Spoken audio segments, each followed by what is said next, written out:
Parents, what's the most absurd reason you've had to pick up your child from school?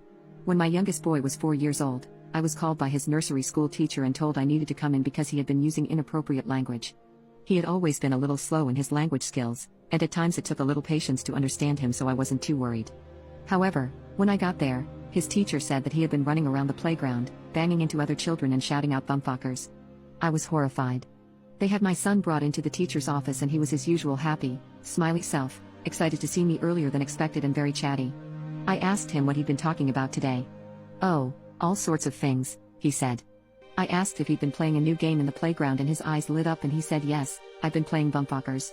To hear him say it so plainly was a bit of a shock, but said with such innocence that the immature side of me had to work really hard to suppress laughing out loud.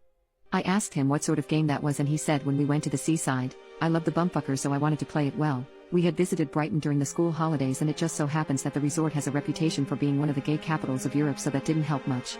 I saw the teacher raise her eyebrows. Goodness knows what she was imagining. With a modicum of dread I asked, "Well, sweetheart, I'd love to know how you play it, can you tell me?"